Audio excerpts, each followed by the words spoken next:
Hi, it's Luke here, and in this video I'm going to teach you, in a nutshell, how to read a PA chest radiograph. Reading a chest X-ray is a vital skill for medical students and doctors, and often comes up in exams. While there are other chest film views, PA is the most useful and by far the most common view you will encounter, so this is what I'll be teaching in this short video. As this video is teaching the skill of reading a chest X-ray, I will not cover the more advanced skill of how to diagnose particular chest pathologies. By the end of this video, I hope that you will 1. Have a working background knowledge of the theory behind chest films. 2. Be able to use a systematic approach when reading a PA chest film. 3. Be able to recognise and comment on any major abnormalities. And 4. Be able to present your findings to a colleague in a coherent manner. Something I know many students struggle with, and actually I often struggle with myself. Now, using my outstanding artistic talents, a bit of MS Paint magic, I'm going to briefly demonstrate how a PA film is taken. Now, this is the X-ray beam emitter, which fires a cone-shaped beam of radiation towards the patient. And this is the cassette, where the X-rays are absorbed, some magic happens and a picture is made. Honestly, I don't know exactly how it works. The most important property of the beam of radiation passing through the patient is that it passes more easily through light things with a low density, like air, and passes less easily through dense heavy things like bone and fluid. Because the image is negative, the bits of the film with less X-ray exposure show up lighter. This is why bone appears white. The other important thing to consider is that a chest X-ray is a two-dimensional representation of a three-dimensional object. PA, or postero-anterior, means back to front, but we say it in Latin to make us sound smarter. That's the direction that the X-ray beam travels in. Because the X-ray beam is divergent and cone-shaped, objects at the back of the chest will appear larger and more translucent than objects at the front. Because of the direction of beam travel, dense objects at the back may hide objects that are more anterior. Next, we're going to work through the anatomy that can be seen on a normal chest film. As you can see, there's a letter L in the top corner telling you which side is left. First of all, let's look at the airways. You can see the borders of the trachea as it runs down the centre. Next, we will look at the bones. The bone I have outlined here is the left first rib, running from posterior at the top to anterior at the bottom.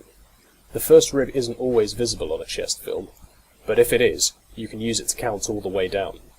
On a PA film, the beam hits the posterior ribs first, so these are the ones most visible. Here you can clearly see down to the anterior 8th rib. The next bit outlined is the right clavicle. The borders of the diaphragm are outlined here.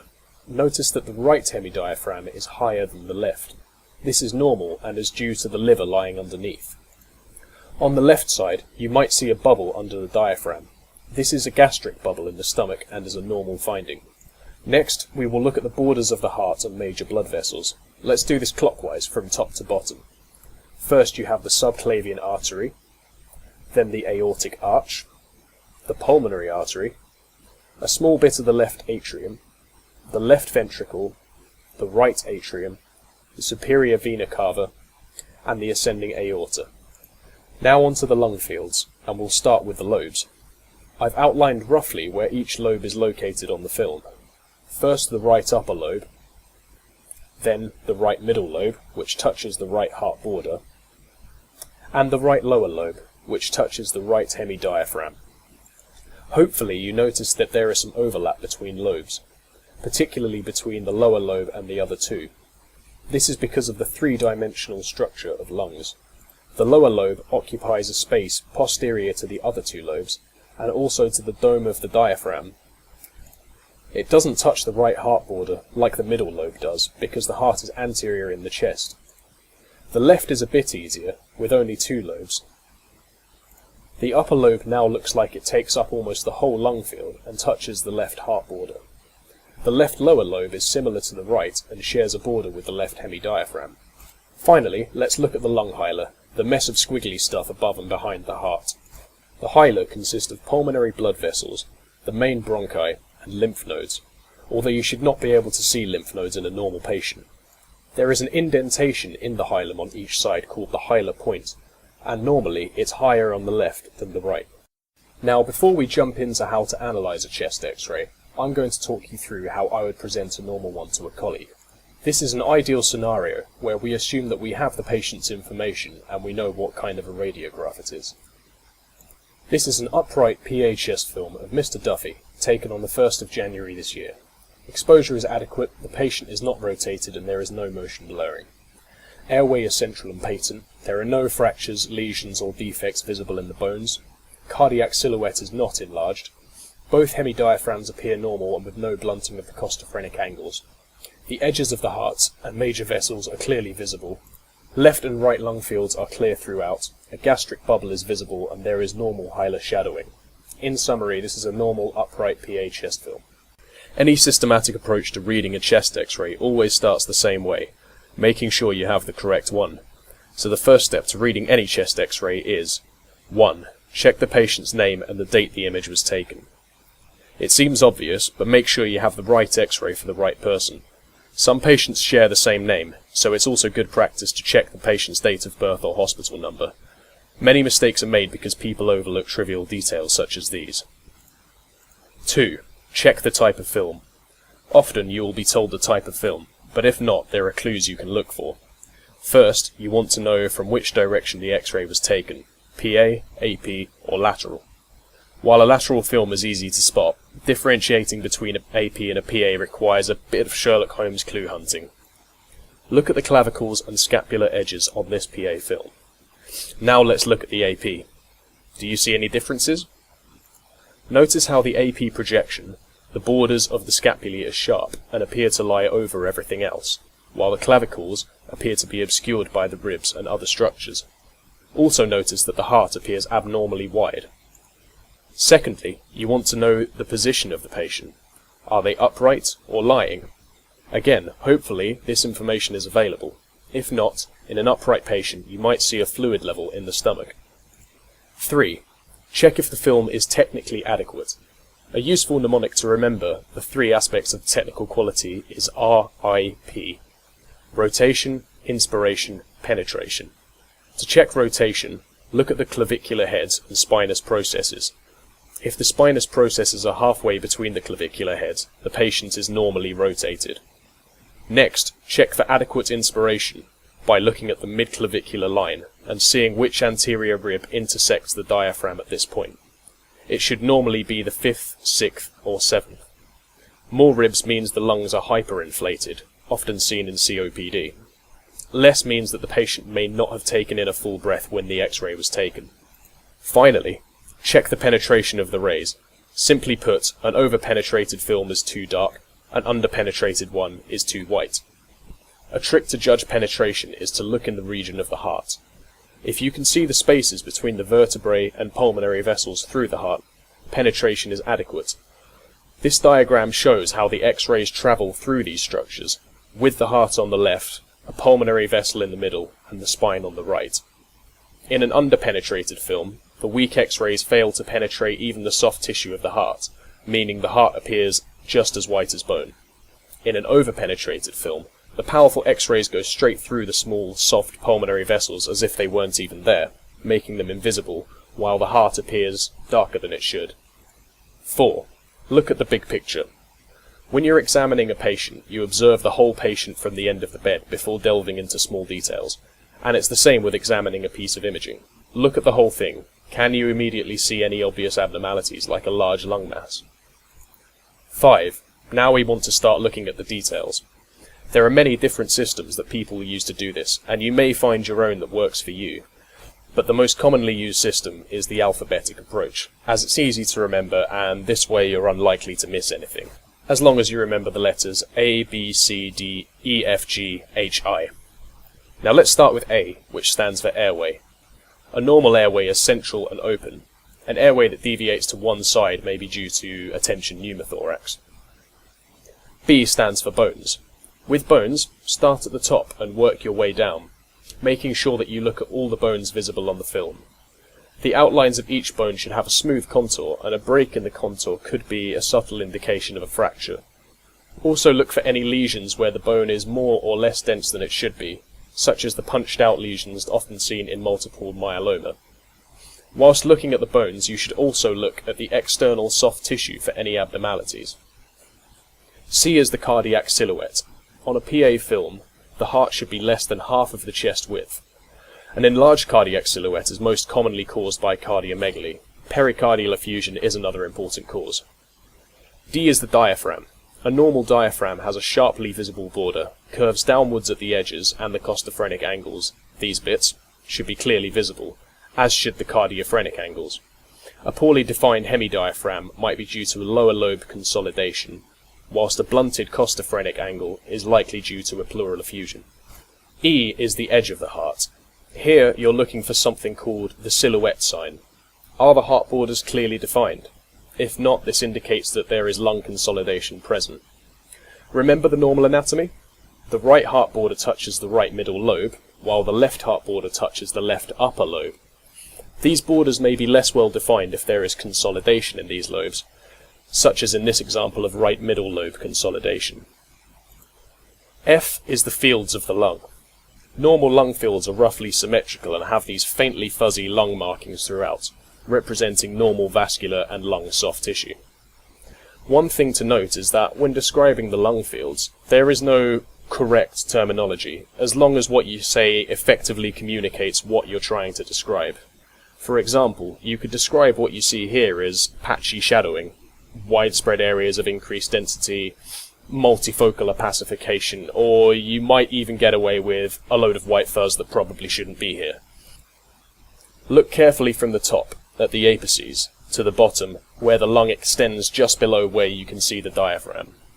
Compare left to right. Firstly, see if there are any areas where normal lung markings are absent, as this may indicate collapse or pneumothorax. Can you see where the lung markings are absent in this one? This patient has a left-sided pneumothorax. I've outlined the area where the lung markings are absent. Also notice that the left hemidiaphragm is flattened compared to the right. Also look at the lung fields for any areas of abnormal shadowing, such as in this patient with tuberculosis, any opaque masses, such as in this patient with lung cancer, and for any fluid levels, such as in this patient with pleural effusion. Remember that you only see fluid levels in patients who are upright. G is the gastric bubble. A normal gastric bubble is a small dark area under the diaphragm with a fluid level. If the patient has a hiatus hernia, you may see the gastric bubble above the diaphragm. H is the hilar. Normally only the pulmonary blood vessels are visible around the hilar, so visible lymph nodes are an abnormal finding. Look around here also for masses and calcified areas. This X-ray shows a patient with hilar lymphadenopathy secondary to tuberculosis. Lastly, I stands for instruments. Instruments refers to all those things doctors like to put onto or into patients. So we're talking pads, wires, cables, tubes, etc., etc. Sometimes it's obvious what you're looking at, sometimes it's not. So if you don't know what it is, don't worry about it and don't spend too much time trying to figure it out. Now that you've been through the whole X-ray thoroughly and systematically, it's a good idea to go back through your findings and summarize them in the same order. Remember your steps. 1. Patient's name and the date of the film. 2. The type of film. The patient's position, upright or lying down, and the direction in which the X-ray beam is travelling. 3. The technical quality. Remember RIP, rotation, inspiration, penetration. 4. Look at the big picture and take note of any obvious abnormalities. And 5. A systematic analysis using the A, B, C, D, E, F, G, H, I approach. A. Check the airway is central and patent. B. Check the bones for fractures or lesions and also check the small tissues around. C. Check that the cardiac silhouette is not abnormally enlarged. D. Check the diaphragms are visible, dome-shaped, and that the angles are intact. E. Check that the edges of the heart are clear. F. Check the lung fields for normal lung markings and abnormal shadowing. H. Check the hilar for lymph nodes or masses. And I. Look for instruments. Now we've reached the fun part of the video. Using the method I've taught you, it's your turn to try a couple of practice examples. Pause the video at each image and write down your findings. And if you're feeling clever, you can make an attempt at diagnosis. Pause the video now. The first thing you probably noticed is that there's an abnormality on the right hand side, so let's move on to the details to figure out what's going on. The airway is deviated towards the side of the abnormality. The edge of the right hemidiaphragm is completely obscured. The right heart border is further from the midline than you would expect. The lung fields are asymmetrical, with the right being smaller than the left. And there is an area of high opacity in the inferior right lung with absent lung markings. Putting all this information together, the silhouette sign at the right hemidiaphragm suggests a right lower lobe problem. The asymmetry of the lungs and right-sided deviation of the trachea and mediastinal structures suggests a reduction in right lung volume. Add to this the area of opacification with absent lung markings, and you have a classic picture of a right lower lobe collapse. Now on to the next example. Pause the video now. First thing to comment on here is the technical quality. The patient may be rotated slightly, although it's difficult to tell, and it's hard to see the intervertebral spaces through the heart, suggesting underpenetration. The most striking thing to note is that the lungs are overinflated, with the 8th anterior rib intersecting the diaphragm at the mid-clavicular line. Going through our system shows that there are flattened hemidiaphragms on both sides, with blunted costophrenic angles. And you can also see some small areas of increased opacity in the hilar. The hyperinflated lungs and flattened diaphragm are characteristic of COPD. The blunted costophrenic angles are a little bit of a red herring. They're actually the result of the flattened diaphragm. The areas of opacity in the hilar are likely due to calcification of pulmonary blood vessels, so I would strongly suspect that this patient was a heavy smoker. Smoking is bad for you, of course, and this is what happens, so the lesson is don't smoke. Now that we've reached the end, it's time to summarize what you've learnt. A little bit of background anatomy goes a long way in interpreting chest x-rays. Start with the trivial stuff before diving into trying to diagnose the patient. Remember to comment on the technical quality using RIP. Use the A, B, C, D, E, F, G, H, I approach, and remember that smoking is bad for you. I would like to acknowledge www.radiopedia.org as the source of all of my X-ray images. It's an awesome website full of free educational images. Go visit it, it's good. For anyone who wants to learn more about chest X-rays and wants to look more into how to diagnose things, I would highly recommend the tutorials on www.radiologymasterclass.co.uk. Thank you for watching my video. I hope you learned plenty from it. Please leave a comment or suggestion in the comments section below.